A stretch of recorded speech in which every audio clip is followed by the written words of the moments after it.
First of all, for anyone who doesn't follow my social media posts and who was wondering about my neck, no one tried to string me up, even though there are a lot of people who would like to. But I had a bizarre bike crash in College Point on Friday. I'm on a beautiful early summer day and biking down 127th Street in College Point, heading from McNeil Park, and they apparently have a problem there with drooping spectrum wires. And I cycled right into two spectrum wires that were strung across the street at neck height. The guy who saw it, who also told me they had a problem with this on the block, said he thought it was dead. Like I would basically lift it. It was like a cartoon thing. This is the last thing I remember. Like this is like what happens in cartoons, but they're coming at my neck. And it just lifted me off the bike, flipped me over, the bike skidded on down the street, and I came to an ambulance 20 minutes later. Unfortunately though, nothing broken or anything, but this is not the kind of thing that should happen. I'm not a big fan of tort litigation, and thankfully I wasn't seriously injured. I don't have any real damages to sue about, but I shouldn't have wires hanging at a 6-foot level, and thank God it wasn't a kid coming by on his bike. I also, before we start, I do have two brief announcements from our council member, Vicky Palladino. Before I get to that, our candidates night tonight is just for the primary candidates. There's no Republican primary for either of the offices up this year, for either district attorney or city council. We will be doing another candidates night in the fall for the major party nominees. So, but Vicky did ask me to announce two things.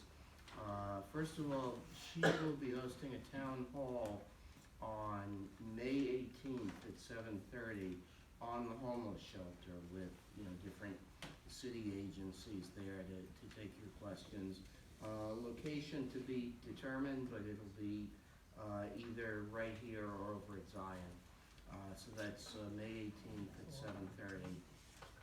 Then she's also giving her State of the District message. Now every office holder gives a state of whatever their jurisdiction is. So State of the District message on April 25th, a week from today, over at PS 169 in Bayside, 18-25, 212th Street, from 7 to 9.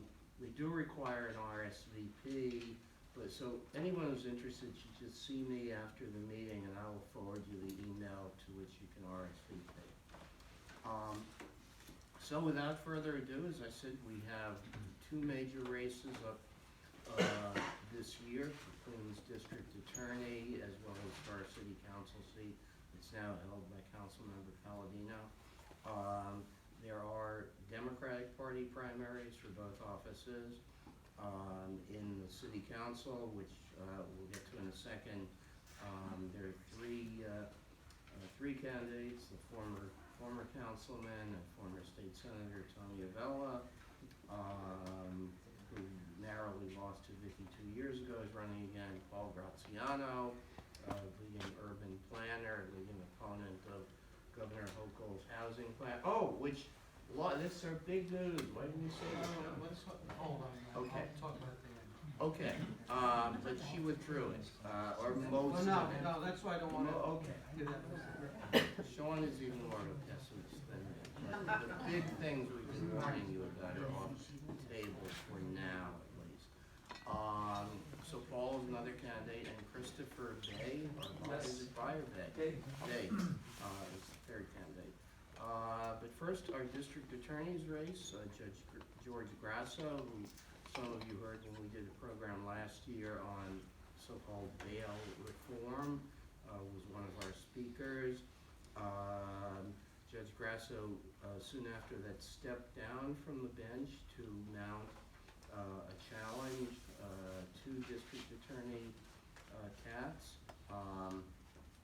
She was the only candidate who we could not get in touch with, who was kind of avoiding our invitations, and then who was kind of giving us the runaround, and then finally told us a day or two ago that she declines to attend. So, given that, the stage will be Judge Grasso's to speak for up to 10 minutes, and then we'll take audience questions for up to 15 or 20 minutes, and then move on to the council race. So, Judge Grasso.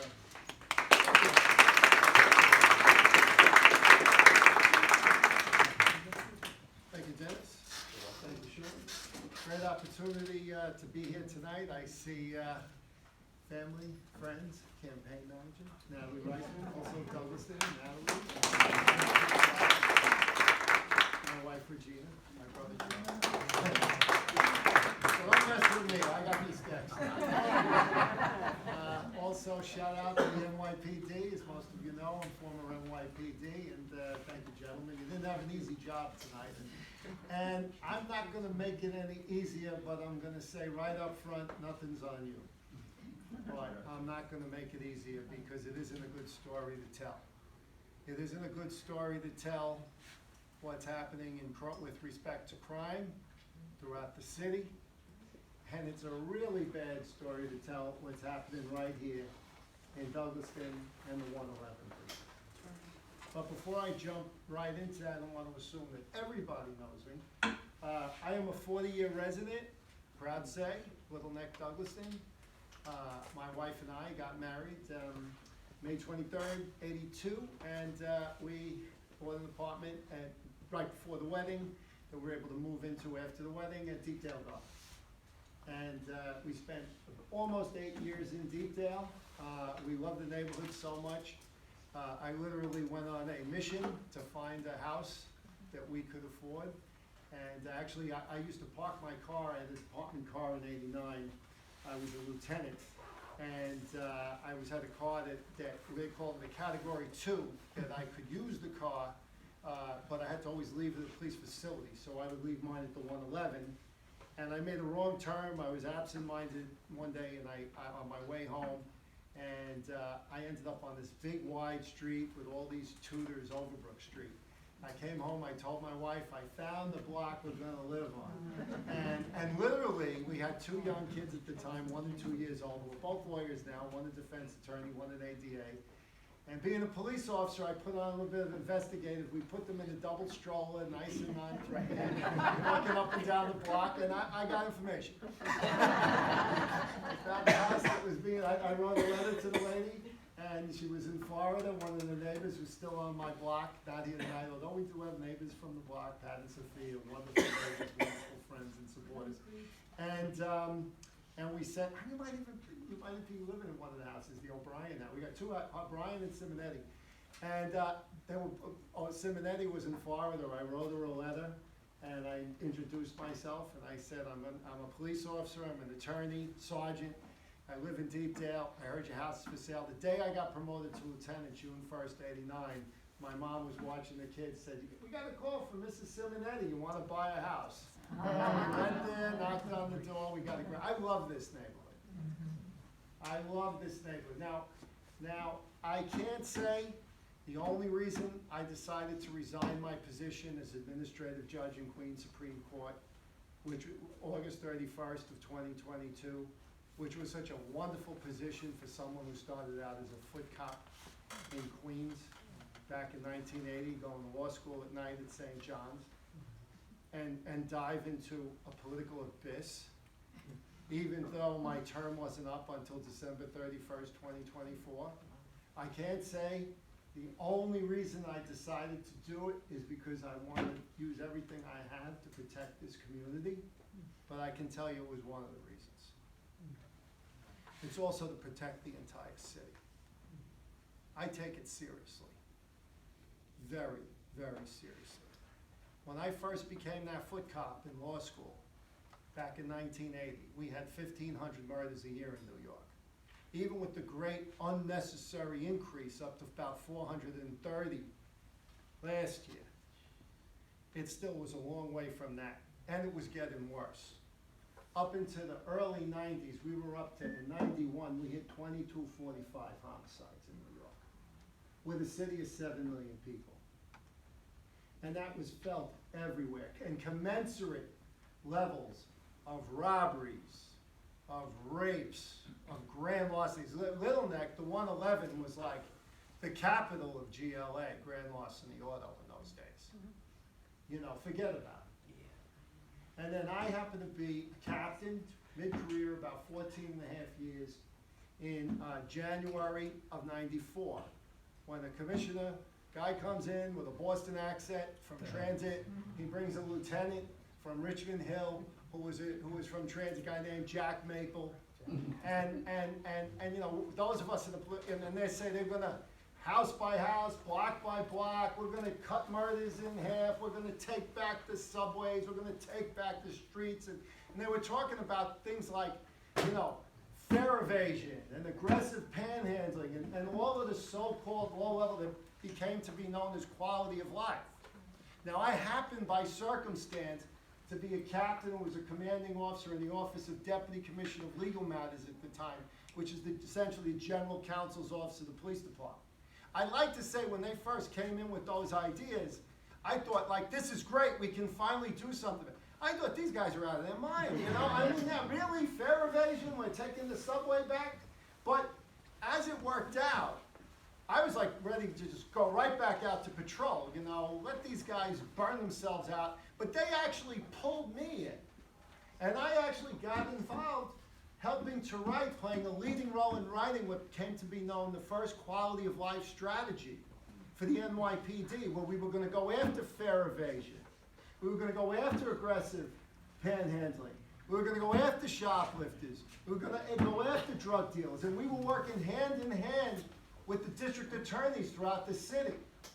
I helped write that, and to his great, one of the best things about my campaign, not just professionally, but also on a personal level, is that my biggest endorsement by far so far is Commissioner Braddock. And as an endorsement of me, he specifically gave me credit for playing a leading role. We called it strategy number 5 at that time in the NYPD, as one of the authors of that strategy.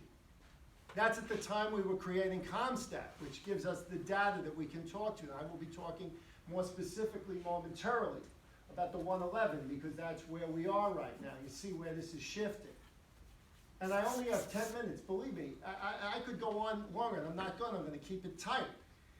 But the essence of what's going on now, and I was on Channel 2, some of you saw it, with Marcia Kramer this past Sunday on a program called The Point. I'm going to tell you now what I said to Marcia Kramer then. We in New York City are facing a politically driven crime wave. What I'm telling you is not on those young police, I call you young. Look young to me. Not on these young police officers. It's on our politicians and our district attorneys who don't want to face the issue. Oh no, Melinda's not here. I'm so surprised. God forbid she would come and talk about crime. She'll talk about anything but crime. She'll talk about, oh, look at my wonderful office. It's the perfect mosaic. Great, wonderful. We all love mosaics. What about crime? This is somebody who was term limited as a borough president. By law, she couldn't run anymore. She never worked as a defense attorney. She never worked as a DA. It was an available city-wide office that she could hold on to the next best thing. But you know what? We understand politics. You know, she's a politician out of central casting. That's what they do. But we're in a crisis mode now. Tying into the whole political club that she's a part of. And let's not leave Andrew Cuomo out of this. He was the governor. We used to live in the neighborhood, right? Andrew Cuomo. He tries to say, kid from Queens, I'll fight for you. He signed this garbage bill, the so-called criminal justice reform package in 2019. They basically took half, and there are judges in this audience who know exactly what I'm talking about. They took about half the penal law off the table. All of the quality of lives, grand larcenies, burglaries, you name it. Forget about drug sales, gone. Fare evasion, gone. You know, commit 5, commit 10, commit 20. Don't come to court. Be a recidivist. No bail, no jail. And you know what? I was still a judge in the Bronx, supervising Judge Bronx Criminal Court when this hit, 29 into 2020. I got invited to a panel at my alma mater, York College, in February of 2020. And I went right to the line of what a judge could do ethically. And I called this out. Because they had a process in Albany. They had advocates come up and write that bill. Left-wing advocates, no victims. Forget about talking to victims. Forget about talking to judges like me who could have been, and I was the program judge. I'm not like lock them up and throw away the key. I created groundbreaking opioid courts that we were expanding citywide. But the court needs leverage for these things to function. They destroyed the leverage of the court. They didn't talk to victims. They didn't talk to judges who really understood what was going on. They didn't listen to the District Attorneys Association. When I say they, I mean Heastie, Cousins, and Cuomo. And they rammed it through a budget bill. No dangerousness. You can't consider dangerousness. You can't consider recidivism. You can't consider coming to court. Where is Melinda Katz on this? Where were the New York City District Attorneys? They should have been in unison fighting. But it's politically incorrect to take this on. So what does this mean for all of you here? Normally I don't read, but now I'm gonna. I've got Comstat data here. Okay? I've got the Comstat data for the 111 precinct that's current as of April 16th, 2023. You want to know how you're doing here over the last couple of years, the last 2-year period? Under the tenure, entirely under the tenure of the current district attorney? Robberies, they're up 400%. 400%. Felony assaults, you're doing a lot better on felony assaults. They're only up 100%. 100%. Burglaries, up 50%. Grand larceny, up 144%. Grand larceny auto, up 127%. Over the 30-year period, 30 years back from when we started with this, grand larcenies in the 111 is up 50%. That's you know what that's called? A crime wave. They can't tell you that. They have a job to do. They got a commanding officer. I used to be their boss anyway. I was the first step. I know what this stuff means. I was at the first Comstat. I know what this stuff means. That is called a trend. And their hands are tied. And you have a district attorney now who won't even discuss this. The last thing she wants to talk about is crime. That's why she's not here, because that's all I talk about. Because district attorney is chief law enforcement officer of the county we serve. You've got to take ownership of this. If the numbers were the opposite, she'd be here taking credit for everything. But when it's the other way, you can't find her. So that's why I'm in this race. That's why I'm fighting this fight. And I'll fight for you. I'll bring quality of life back because I know how to do it. I'll work with the police department, and they'll respect me and what I want to do and how I want to do it, not just because of the title, because I know what I'm talking about, and they'll know it, and they'll be happy they have the backing. So that's my story, and I'm sticking to it. I'll be glad to take it.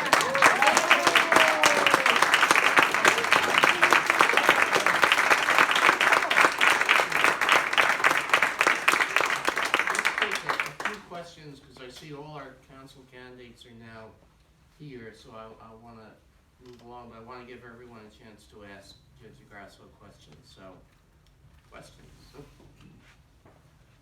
Nothing? So, Well, I'll take that as agreement. Yeah. Can you just tell us, what are some of the specifics in your plan to help resolve the issue of crime? Great question. And where do you stand in terms of this bail reform and the recidivism that's going on? This was not a plan. That's 2 questions you could have asked me. So, I want everybody to go, if you get a chance, it's easy to do, go on my website, grasso4queens.com, F-O-R, right? You're gonna have a bunch of options right on top. You're gonna see platform. Hit platform. The first item on my platform you're gonna see is a quality of life strategy. You know which team of consultants wrote the quality of life strategy? Grasso, Grasso. I hand wrote that, right, Regina? I hand wrote it and had a, no, but I wrote it because I wrote the first one. What I did differently with the one I have now, you are going to see I'm creating something in the DA's office called a Community Responsiveness Bureau. I'm going to divide Queens up into 5 quadrants. Northeast Queens, which is where we are now, Southeast Queens, Northwest Queens, Southeast Queens, Northeast Queens, Northwest Queens, and the Rockaway Peninsula. There's going to be 5 quadrants in Queens. And then what I'm going to do as DA, I'm going to have a bureau chief who's in charge of the Community Responsiveness Bureau, who reports directly to me. And then I'm going to go quadrant by quadrant with the borough commanders of Queens North and Queens South, with the commanding officers, with clergy, okay, with civic leaders. And I'm going to do mini town hall meetings, but these aren't going to be BS town hall meetings. We're going to start with a ComStat type presentation along the lines you had, but a ComStat, this is what's going on in the community. These are the real trends. And then I'm going to lead a discussion as the district attorney who has the authority under law to prioritize enforcement. How do you want us to handle it? You got grand larceny spiking, you got GLA. What is the community looking for? What type of leaning in? What type of enforcement do you want? And we will leave with a consensus. And then I will have the ability to prioritize and work hand in hand with the police department to make that happen. And then we will constantly be in a position to revisit it. The reason I've built in the community portion is I am sensitive and empathetic to the fact that every community, we have different cultures, we have different characters. I don't want to just be so presumptuous to think I can come in as the DA and just have a one-size-fits-all enforcement policy for the entire, especially such a diverse county as this. So that's how we're going to do that.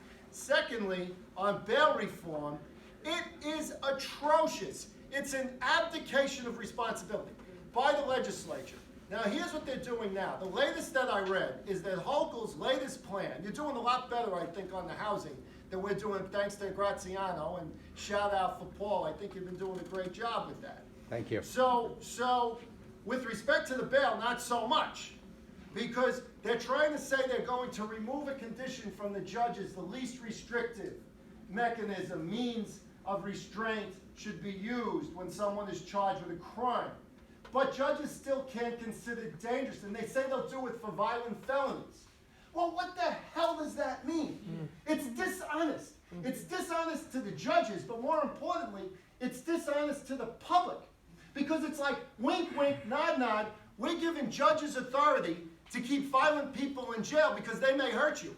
But then they're saying judges can't consider dangerousness. Yeah. So then when a judge lets somebody out who's dangerous and hurts somebody, these same legislators who won't honestly let the judges even consider it, they attack the court. That's dishonest. So the so-called tweak, fix is dishonest, won't work, and where is our current district attorney, Melinda Katz? Not even talking about it. I hope I answered your question. Very good. Are there any other questions that haven't been covered? Because I do want to move on to the council race. Yes, sir. I don't have a question, I just have something that I want to share. A long statement. Commissioner, no, this will not be long. Commissioner, you know, I'm one of the district surgeons. I was know. called on the job yesterday to go to the Bronx. And just to share this with everybody so that they have some concept as to what's going on. So a female officer, broad daylight, was smashed over the head with a heavy-duty, old-fashioned Coca-Cola bottle, but I mean, beat down. In the midst, and she was in the midst of a number of police officers. So 2 things. 1, why would anybody do that with that psyche in context of a number of different offices. It becomes, I have no concern that I'm gonna get arrested, or I'm gonna go to the can, or I'm gonna, whatever. Two. Yeah. Nowheres was it found on channel 2, 4, 7, No. 9, 11, CNBC, etc. I just wanted to share. No, that's a great point. And before I'm gonna wrap up, one more minute. I'm also petitioning, I will be on the Democratic line. I submitted close to 10,000 signatures. They were not challenged, well over double. However, I'm not stopping there. I'm doing something very unusual politically. I'm creating a public safety line. The window opened today. I was out in the field with my team. I got over 60 signatures with people who were walking around with me. My volunteers got over 100, plus I got a paid team out. I will be on the ballot on November 7th. The reason I'm doing public safety line, in addition to just running in the Democratic primary, because the primary system is rigged. It's rigged for the favorites, the hand-picked favorites of the party. I'm not just running against Melinda Katz. I'm running against the party apparatus. So I'm all in on that. I got petitions with me tonight. Anybody wants to see us later, it can be signed by anyone. Any registered voter in Queens, Democrats, Republicans, Independents. So regardless of what happens in the primary, and I'm gonna get thousands and thousands of Democratic votes, but I'm not just gonna concede. I'm gonna keep going. Because Republicans and Independents are entitled to public safety as much as anybody else. And I hope you consider the Public Safety Party a major party when we get to the fall. If in the event I don't win the primary. Thank you.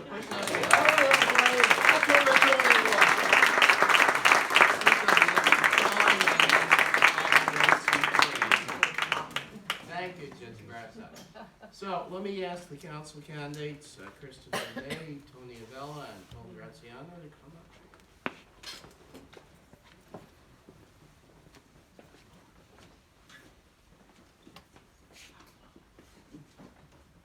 So I had decided, since Tony had told us he might be a little late, so I decided, I made a command decision that we'd do the opening statements in reverse chronological order.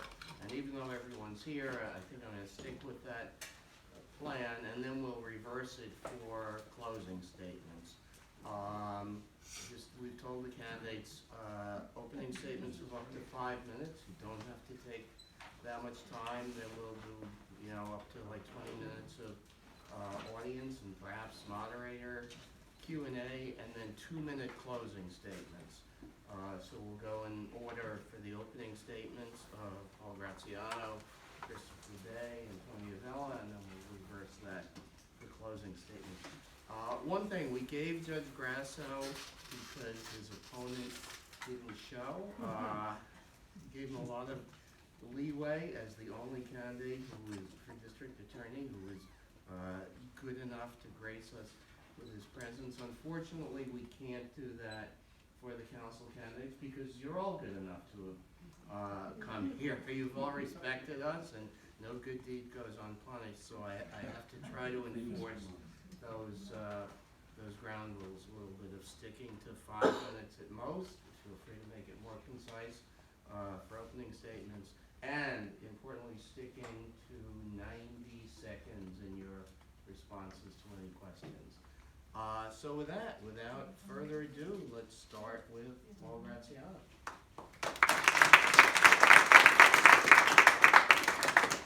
Thanks, everybody. Great to see you all. I know some of you I don't, but pleasure to be here tonight. I'm Paul Graziano. I'm a lifelong resident of this district. I live in North Flushing, where I've lived almost 52 years on the same block, either in the house that I grew up in or the house next door. This is my third time running, actually. I ran in 2013, I ran in 2017, and now I'm running today for the Democratic primary. And let me tell you a little bit about myself. A lot of you know me from land use. We'll go to the end part for that, because that's usually what ends up dominating the conversation. But I come from a family of educators. Both of my parents taught at CUNY for a total of 59 years between the two of them. My sister is a teacher as well. I am the only candidate on any part of this election who has children in the public schools here. I have a first grader at PS 209 in Clearview Gardens. And I went to public schools as well. We share something. We both went to Bronx Science, about 15 years apart. Rock and roll. And basically, education is a very big part of my life. And of course, raising a first grader in the public schools and in any school is always a challenge. So I also live next door to my 82-year-old and 85-year-old parents. So I'm dealing with senior issues, and I'm also a cancer survivor. So I'm dealing with health issues on a daily basis. And one of the planks of my campaign is actually something that's going on right now in the city council and in the city, where the mayor, starting with the previous mayor, wanted to get rid of Medicaid for the retirees, the 250,000 retirees in the city of New York, and replace it with Medicaid Advantage, which is a private insurance. I hope I'm not being docked for this. Enjoyed it too. So I am utterly opposed to this, and it's something that affects a lot of people in this district, actually, as well as in the city. This is ongoing as we speak. It affects my parents. It affects a lot of my friends.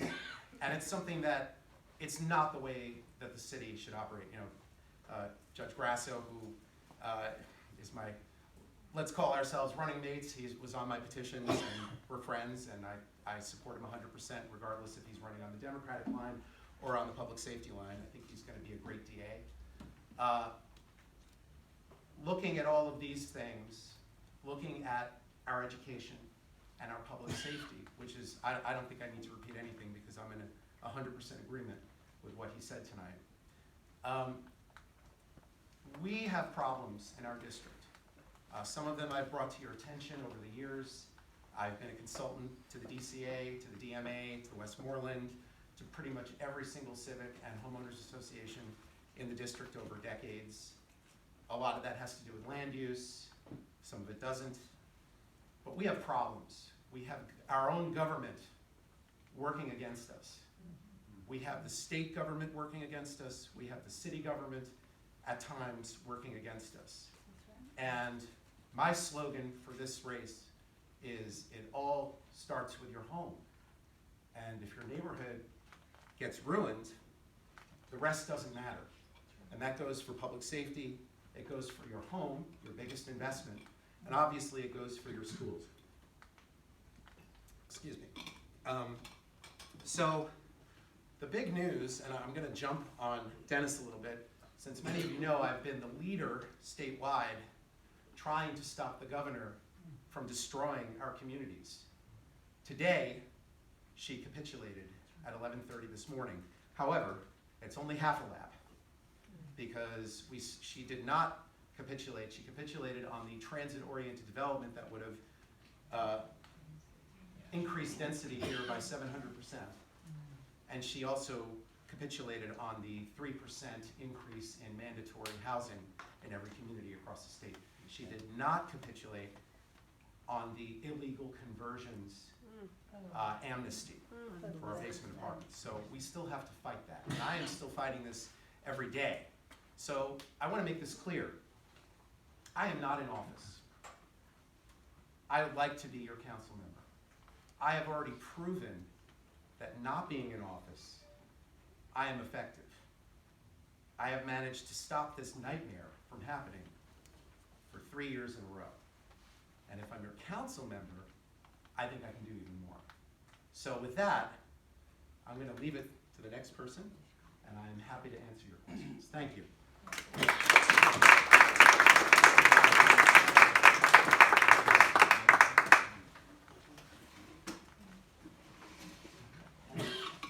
All right, good evening, everyone. First of all, thank you to Dennis, to Sean. This is just such an important aspect of community engagement. And, you know, I have the utmost respect for Judge Grasso. I mean, his name rings out, especially in this community. But I have to say that, you know, practicing as a prosecutor at the Queens County District Attorney's Office for over 7 years, towards the end of my career, I just saw how effective he was being an administrative judge and he ran it really well, so thank you, Judge. Thank you. And also, Paul, I have to say, I was at your press conference at the Douglaston, I forget what it was called, but thank you for your leadership as well. You've been a staple in the community as well. But hey, so I've been practicing, I was a prosecutor for over 7 years. The last bureau I was in was Felony Trial Bureau 2. There, I secured convictions for all types of serious violent felonies, whether it was shootings, gun possessions, robberies, stabbings, you name it, I've seen it, I fought for it. I've advocated for crime victims, I've worked with judges, I've negotiated and went up against some of the best defense attorneys, so I have the experience. But around 2020, a few years ago, and the judge certainly touched on it, there were a lot of things going on that made prosecuting that much more difficult. So bail reform is the buzz one, and you see it in media all the time. Absolutely. But talk about discovery reform. Bad process leads to bad policy. And although well-intentioned, essentially, the governor rammed it down their throats and said, hey, look, you have to take all of this in the universe that may be tangentially related to the crime that was committed, and now you have X number of days to turn it over to the defense attorney. And it just made our jobs that much more harder. It made it so much more harder to hold people accountable. But ultimately, the point is, good intentions alone doesn't get the job done. But I stuck it out. Me and my colleagues were in the trenches. We fought for justice every single day. But it was only now when I said, you know what, this is not right. Crime is on the rise. Our electeds are not doing enough for it. The messaging was all wrong. How can we say that we have to defund the police when we should be telling our officers, we're going to give you all the resources that you need to tackle this head on? So here I am, announcing my candidacy. I want you all to know that I jumped in relatively late. The judge says that he's going up against county. I'm going up against county too. I am the insurgent candidate in this race, where in less than a month, I maxed out my fundraising for the Democratic primary. I collected triple the amount of signatures that I needed to get on the ballot. I have no challenges, and I fully expect to be on the ballot. Now this is where the fight starts.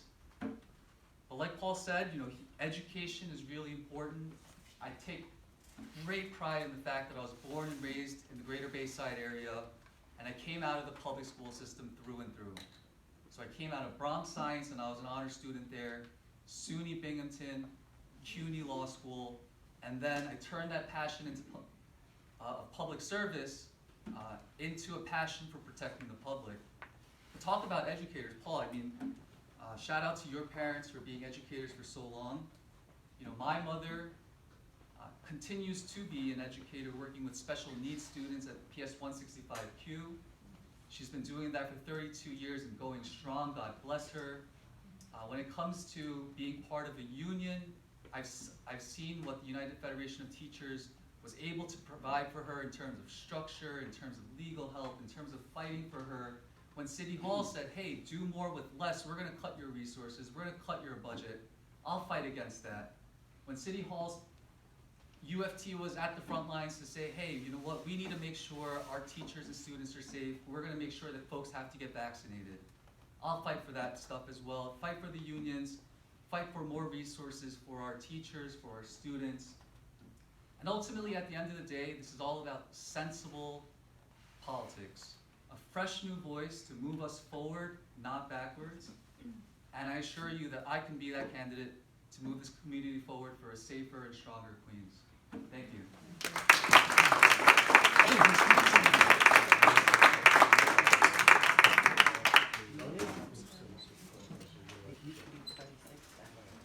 It's actually a pleasure to go last. When I was in school with A, I always had to go first.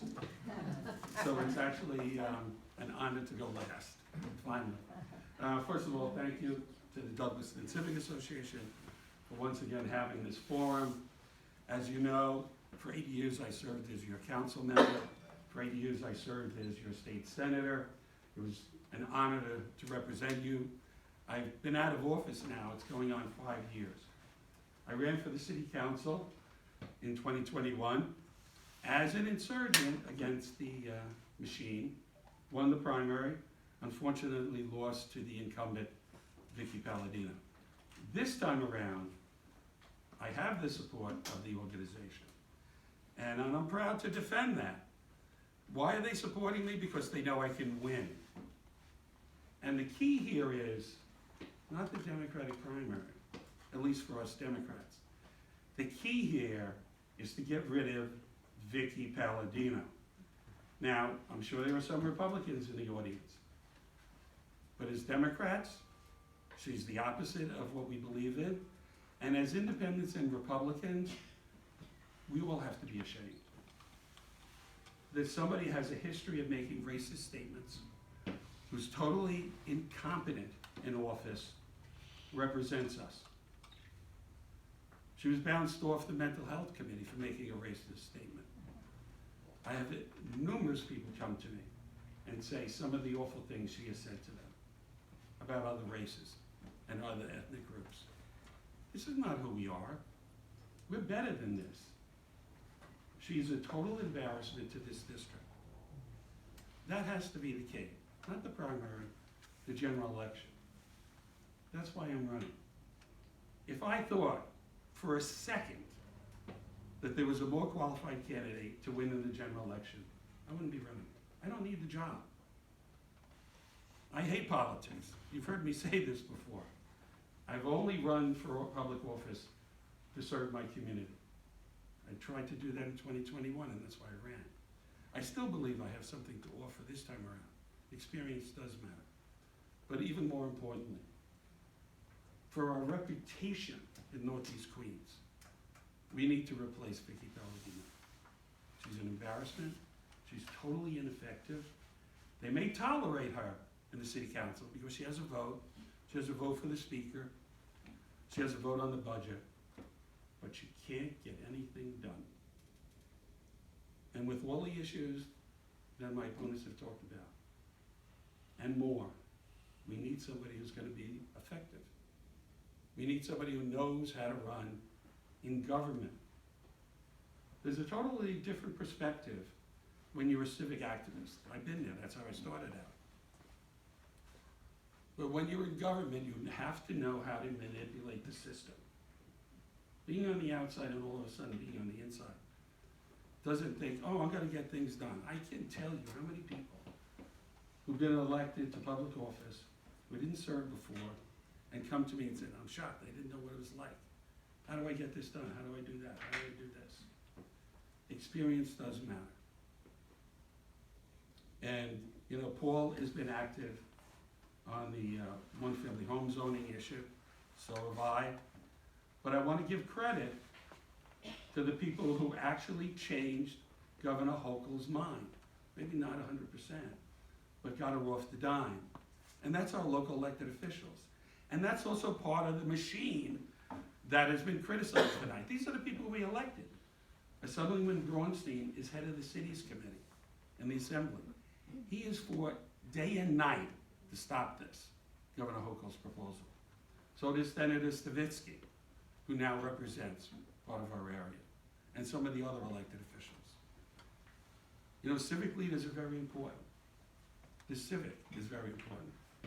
But who do you go to get things done? And it's the elected official. I'd love to have your support again. I have the experience to get things done.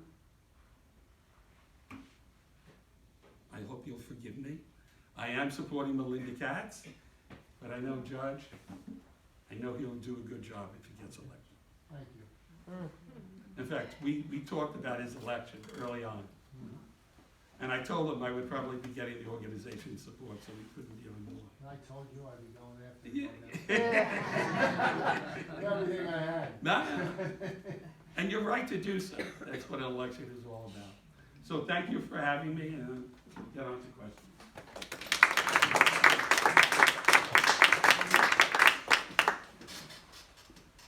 Okay, that should prompt some good questions. So, what's let's open it up. Come on. Ah, Christine. Tony, why do you have to support Linda Chapter with George Grasso? That's a question. Well, can I answer it from there? I'll answer it from there. I'll answer it from there. That makes it easier. So you don't have to keep moving back and forth. Listen, I've known Melinda for a long time. That's not a good reason. We served in the city council. Do I agree with everything she does? Of course not. You know, my old boss, Ed Koch, had a saying, if you believe with me 8 out of 10 times, vote for me. If you believe with me 10 out of 10 times, you're crazy. I don't agree with everything, but I think she's done a decent job. It's not easy, you know, to be a district attorney. And as I said, I think he'd do a great job if he got elected. It's up to you to make the determination. I will tell you though, DA is a very hard job. Being a police officer is an incredibly hard job. I don't know how you did it. I don't know how you do it. I actually met with one of the police unions today, and I said, you don't get the support you need. We have to change the system. And I think that's something we both agree with. Yep. I missed part of your speech, but I'm sure I agree with most of it, Thanks. if not all of it. Do, either of the other candidates? Can I say one thing since I was moving to? Sure. Yeah, so I wanna say one thing. I know Tony a long time. We've always liked each other and respected Tony.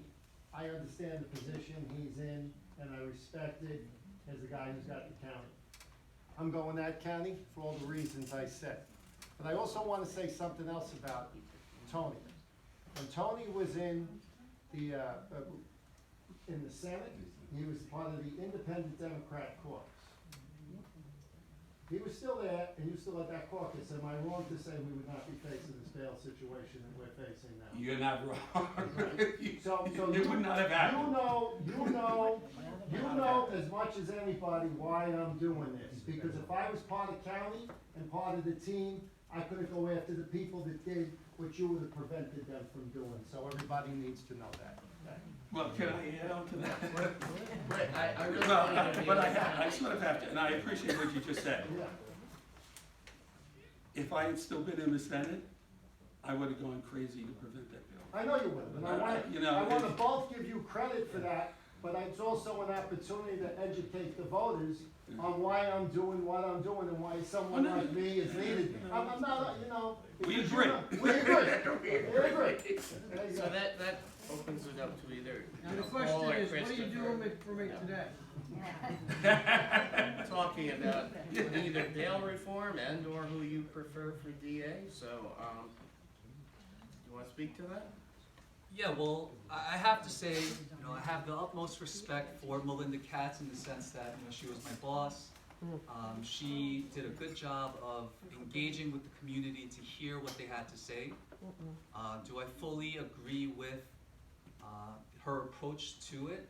I do feel as if a lot of prosecutors had their hands tied with the legislation. I think Judge Grasso is correct. Some folks could have been more outspoken when it was coming down the pipe. And when it comes to being an expert in criminal justice in general, I have no doubt that Judge Grasso is that. And so whether it's Melinda or Judge Grasso, I think it would still be, I think we would be okay. So who are you voting for?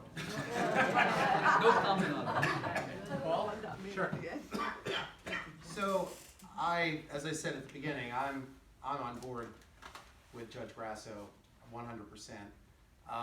Many of you know me, I'm not an ideologue of any kind. I always ask when people, well, what's your ideology? I say, my ideology is neighborhood.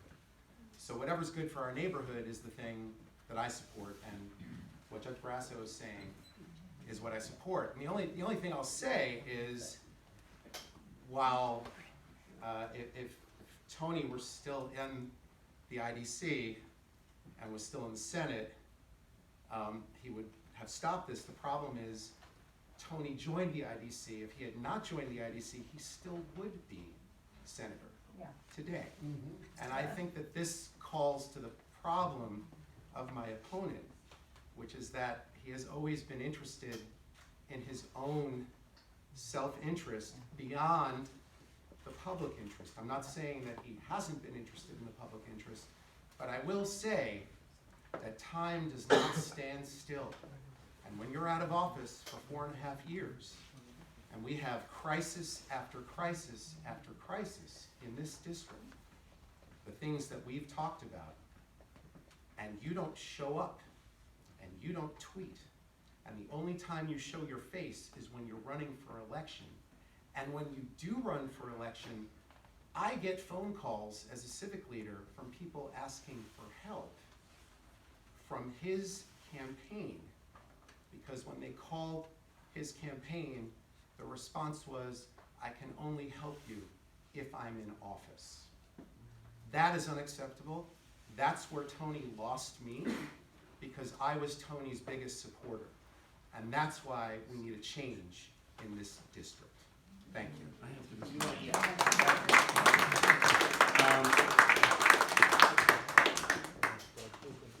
I take offense at what he just said.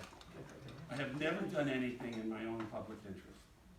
That's correct. You've never done anything in your own public interest.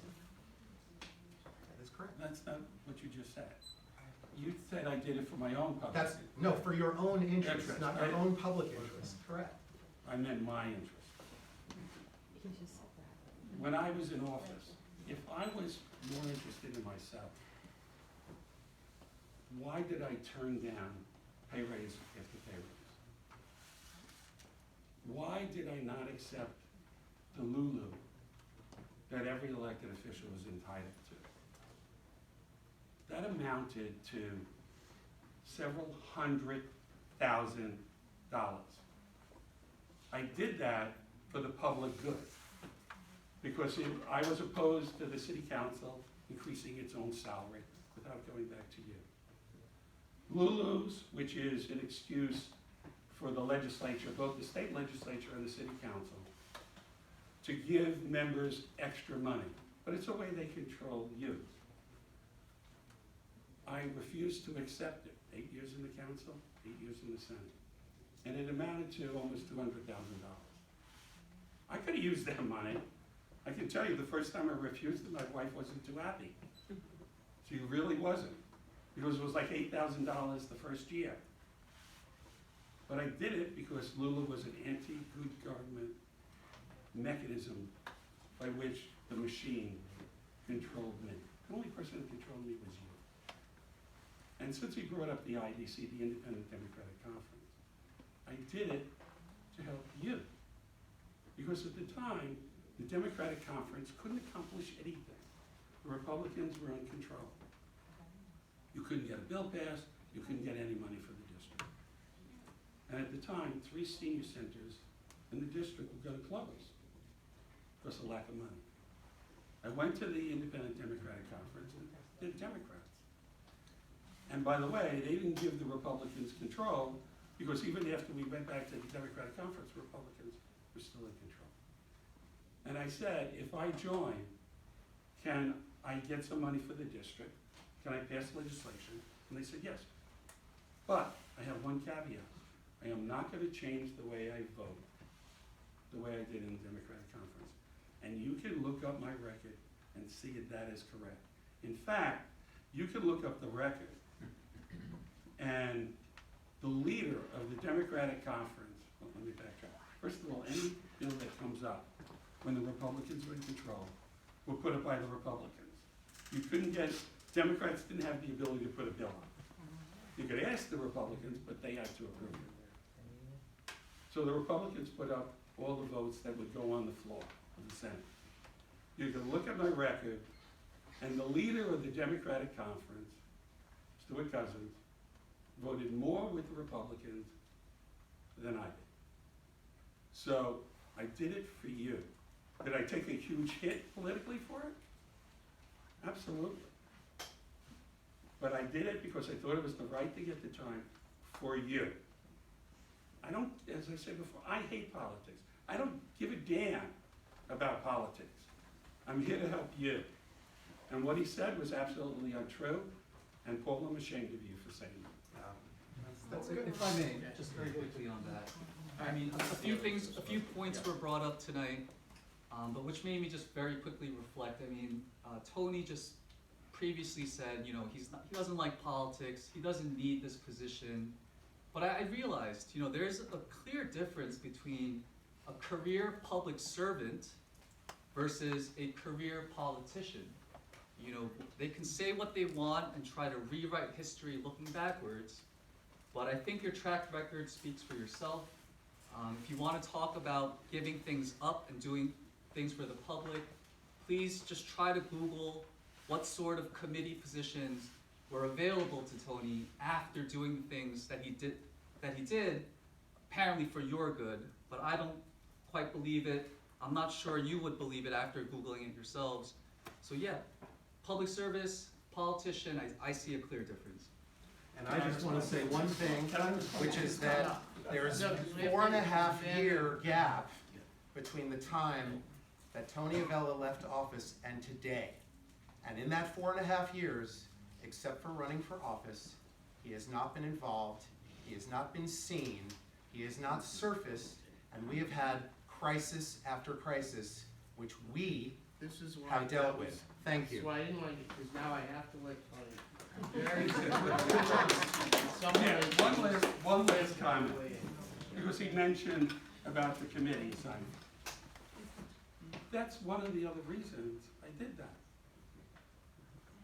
To get to be chairman of a committee, when you're chairman of a committee in the Senate or the Assembly, you have a lot of power to get things done. I became chairman of Children and Families. If I hadn't been the chairman, a Republican would have been the chairman. Public advocates for foster children came to me and said, listen, we have a whole list of bills that we've been trying to get passed when the Republican was chair of this committee to reform the foster care system. They have been trying for 10 years, couldn't get anywhere. As chairman of the committee, now I have the ability to put these bills on the committee agenda and then bring it to the floor. We passed significant legislation that would not have ordinarily been done. So, am I proud of that? You bet I'm proud of that. And that would not have happened if I had not done that. You've been patiently waiting. What brought me here tonight was, I'm a longtime Democrat, longtime resident of Queens, and public safety is my concern. I heard the judge speak about it, the prosecutor, Paul, also about what he's done. Mr. Avella, I heard you talk about being part of the system, but I didn't really hear you, and maybe you addressed this in your closing statement, that what are your accomplishments and how are you gonna make me safer today? I hear the other candidates saying public safety. You didn't click off, you talked about, the incumbent and how she's bad for us, how, you're part of the system, you're for Melinda Katz. What have you done for us? And again, maybe, I'm not gonna, maybe it's in your closing statements. I'd like to hear more about your accomplishments. Well, first of all, remember, I've been out of office for 4 years. And despite the fact they said I haven't been around, that's not true. First of all, remember, we had COVID. But you were in office for 16. I heard 8 for the Right. city council and 8 for the Senate. That's but not one correct. accomplishment. Well, for instance, when I was in the state Senate, I passed legislation for the first time, to include the crime of attacking somebody with a machete. Believe it or not, that had never been included in dangerous weapons. So now you heard all those situations where somebody was getting attacked with a machete. That was not easy legislation to get done. We got it done. So now if somebody attacks somebody with a machete, they have additional penalties, just as if they were attacking somebody with a gun or a knife. One of the things that I've advocated for a long, long time, and had legislation in the state Senate, is to create a new precinct out of the 109. Now, that may not be as effective for the 111th, but it certainly would improve public safety in the rest of this council district.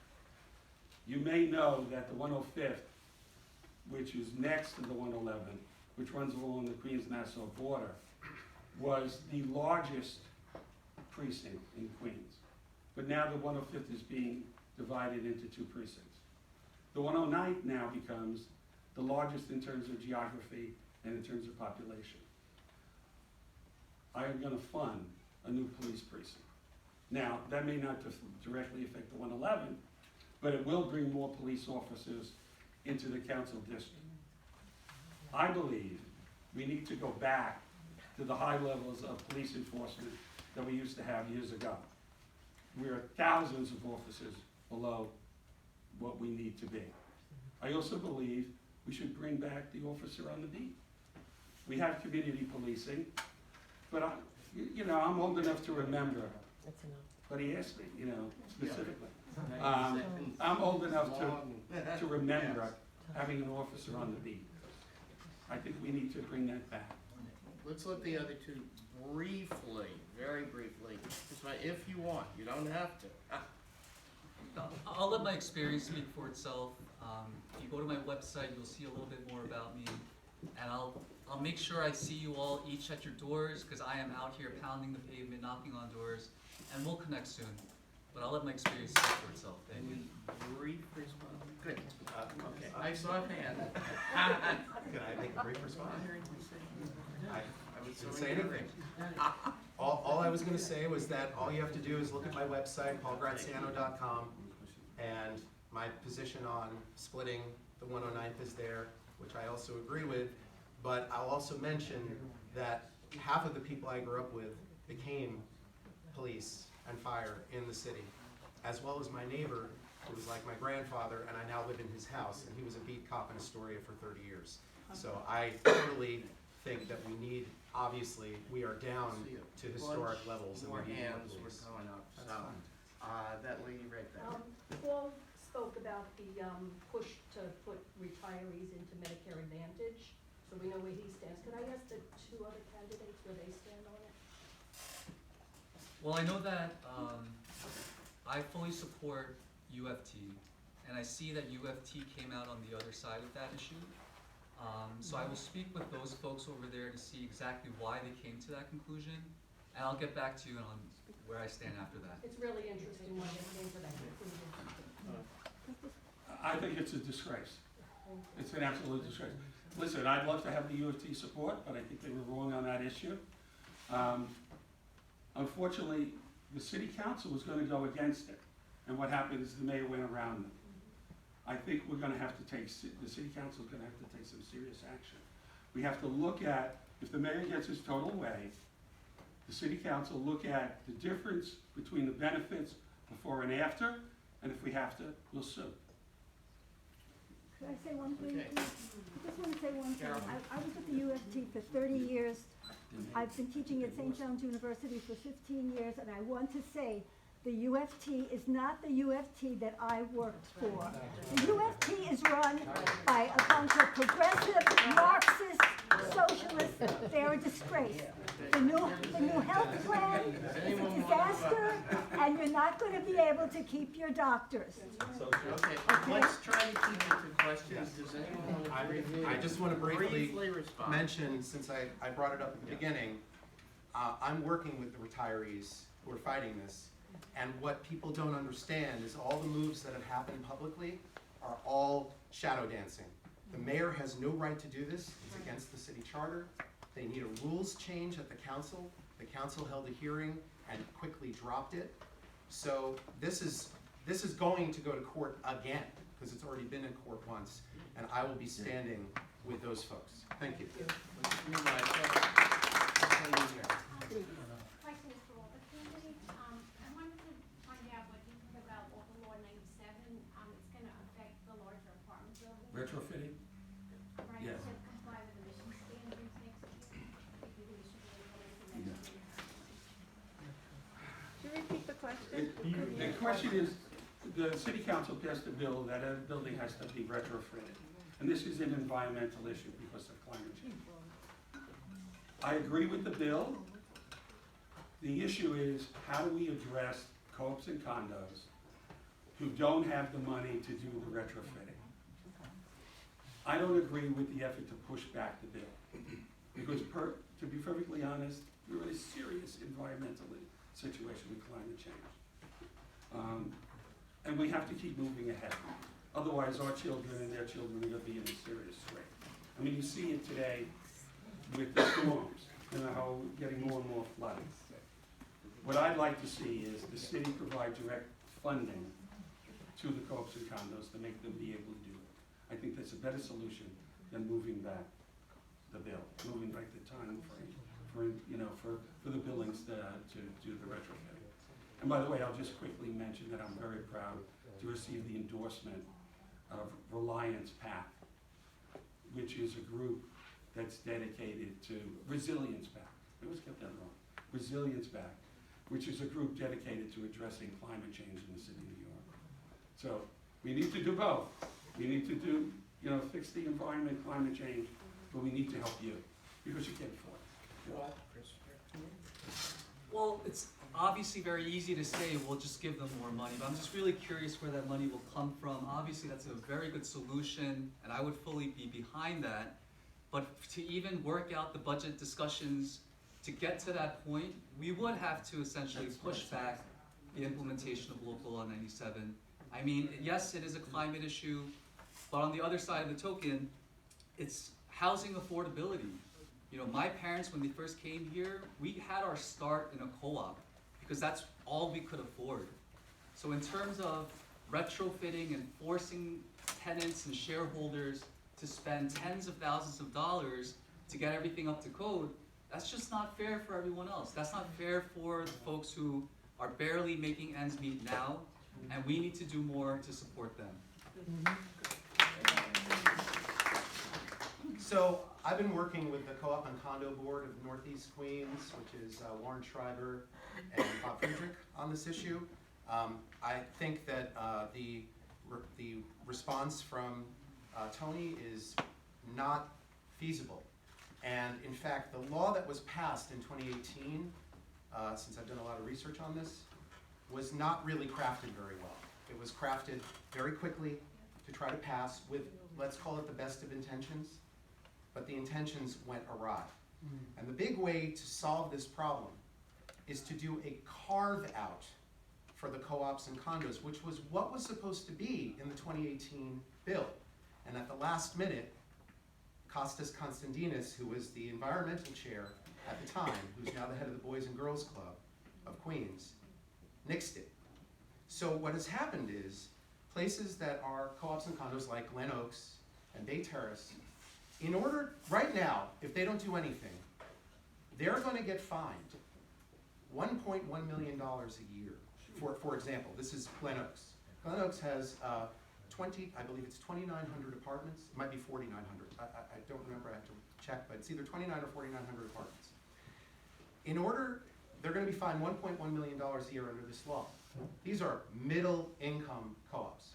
In order to solve this problem, they will have to spend $24 million to retrofit their systems, and then the fines will go down to $850,000 a year. So it's better for them to just be out of compliance and not spend the money, because if they spend that money, they will go bankrupt, as will Bay Terrace, as will all of the other buildings. So there needs to be a carve-out provision for based on income or on assessment, property assessment, to make sure that lower working and middle income co-ops are protected from bankruptcy. I don't mind people with $20 million co-ops in the city having to pay for this, but for our communities, it is a non-starter, and I will defend that to the end. Can I- This is a very important distinction. People who want to ask another question, you can do it in your closing. Coming up on 9, I want to get the closing statements. Lady in the back. Thank you. I heard some NYPD statistics earlier. We're up 400% on crime or burglary, up 100% on homicide. Everything is up, 50% here, there, and everything. So, Mr. Avella, I guess my question is to you. Why would you support, and it's just a question, why would you support Ms. Katz if all our numbers are up? Like, is there something that you have? Why would I support the Lady Katz? Yeah. Well, first of all, and I don't mean to criticize the judge, but the DA prosecutes the crime, people commit crime. I think there's a distinction you have to make. We're gonna disagree on this, you know? DA owns it, Tony. DA owns The it. DA doesn't make the laws, Yeah. the DA doesn't enforce the Gentlemen, can we not laws. have a cross? Yeah, I know, well, Address it to our audience.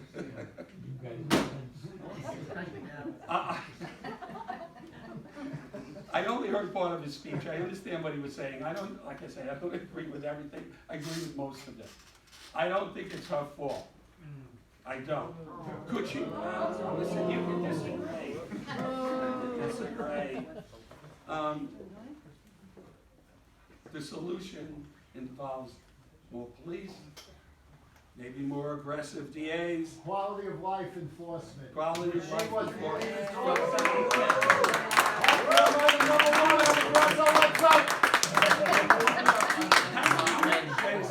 How much can you say in a few minutes? You can't possibly get to every issue, you know? We've addressed the DA race and DA cats at length in both segments here, so I'm not even, and all the candidates spoke to that. Paul Benedetto, the incoming or new chair of I am the new chair, Ward thank you. 7, has a Yes. question. Should be 11. How can I make that one? We're standing in a historic district that was saved by Senator Frank, the late Senator Frank Batterman. For his political prowess, he saved it. We're in a low-density neighborhood. We live in northeast Queens, and southeast Queens for that much, in low-density neighborhoods. But our neighborhoods are at threat. They've been a threat for a long time by New York City, Manhattan, and Brooklyn, folks who, planners, people who just don't think of us. They think houses are wasteful, yada yada, okay? But we all live here for that reason. Everybody wants a little backyard. And everybody wants a place to have some vegetables and some trees and et cetera, et cetera. And that's why I moved here in 1995 with my wife, and I'm very happy, and I've been working to save it since 2005 when I joined Community Board 11. And so my question to our leaders here today, or our candidates here today, specifically, at the Community Board, at the corner of Douglaston Parkway and Northern Boulevard, a new building went up. You guys all know it has a Tudor look on the outside. It's not so bad. It's not tall, right? But that was a zoning change. That was a spot zoning change by our last council member, Mr. Valone, who I worked with very, very well. But that was a zoning change that he let go through. Additionally, the Mizumi, the Mizumi restaurant, there's a strip there. That was a zoning change. Our current council member approved that. So that's going to be buildings where it should be actually, it's wetlands. It should be go back to nature, okay? And then there's been multiple changes in zoning that really don't fit our neighborhood. And New York City, amongst all cities, I'm so sorry for going on, but I will shorten it up. New York City is actually has very little low density. You would think we have so much because we're living in this beautiful spot, but really, once you go west from here, it goes away. So New York City is actually zoned 15% single family, and in use it's less than 25%. So to my candidates today, what will you do to protect our zoning so that we don't keep, because we've had 8 years with Mr. Valone, and we have almost 2 years with our current council member. What will you do, each of you, to protect our zoning? Will you turn down, because the ULURP process that starts at the community board and ends with the council member, or the council, through the council member, so the council member has that control because of home rule as to what zoning gets passed or not I passed. think they And got we the want less question, so less growth. Let's get their answers, try to keep it to 90 seconds. I'm gonna let Christopher Day go first. Well, I just want to gather more information first, because Paul, I hear what you're saying, and I guess you represent a lot of people in your community board. But at the same time, knocking on doors, I realize that I'm hearing other concerns about why are some folks getting the benefit of something when other folks aren't, right? But I hear you loud and clear. My parents went from that co-op to Bayside to a single family home because they wanted the backyard, right? So I think it really comes down to the community members on the ground. They should have the vote, they should have the say as to how the zoning should go. But you would have that decision-making process. That's what I'm saying, that's why I will gather the information Okay. from folks just like you Right. to tell me exactly what the community wants from it, right? Thank you. So, all of you know this is my bailiwick. I did a lot of work with Tony when he was on the council. I went out and surveyed these areas and brought them with Tony to the community boards, and Tony passed them at the council when he was the zoning chair. This was good stuff. It was a great partnership. The problem is that since Tony has left, we've had a series of council members who have done the opposite. You may remember in 2018, when I was with the 400 people at the church on Little Neck Parkway, when the developers who came in to push for this zoning change on Douglaston Parkway walked out before the meeting actually happened.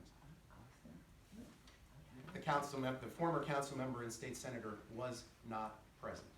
He was still in office as a state senator. Last year, when the current council member pushed for the Mizumi rezoning after lying to the community board, saying she was going to stop it, I was at that community board meeting as well. What are you gonna do? And What are you gonna do? neither of my opponents were there. I have just spent the last 3 years defending our basic rights at the city and the state level, not as an elected official, working with those elected officials, pressuring those elected officials to do what we want them to do, the right thing. I will continue to do that as your council member. Okay. This is my You really promise got it. to you. Tony, thank you.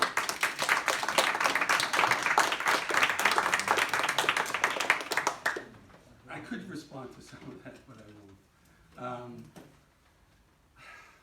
Paul knows me a long time. Well, even if. I started out as a community activist. I started out fighting against overdevelopment. When I got to the city council, and Paul helped me, I made it a priority to downzone all of this council district. That put a real hold into some of the overdevelopment. We created R2A, which is the strongest zoning category for one-family homes.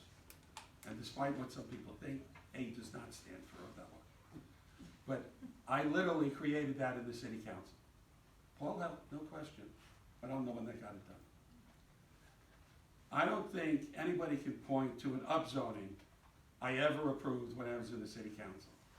Because I fought against overdevelopment, not only for the council district, but against the entire city.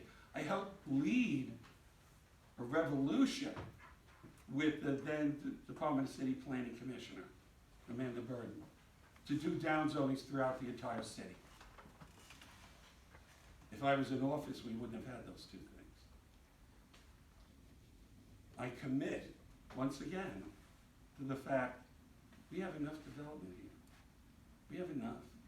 We moved to this community for a reason. We like it.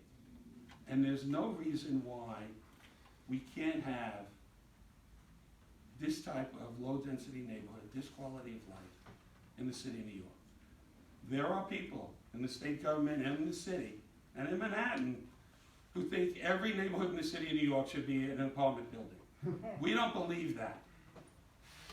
And we're gonna fight tooth and nail to stop that. But you need somebody in city council who knows how to fight, when to pick the battle, and how to get it done. And I've done that. You need that experience. Somebody who's not been in office doesn't have it. No matter how qualified they may be. Experience, institutional knowledge matters. Okay, we're gonna move, since it's now 10 after 9, we're gonna move to closing statements, reverse order of the way we did opening statements, which means that Tony will lead. short, 2 minutes each time, Well, short, I'm gonna sweet, make it very and short. concise of why you should be the Uh, LP.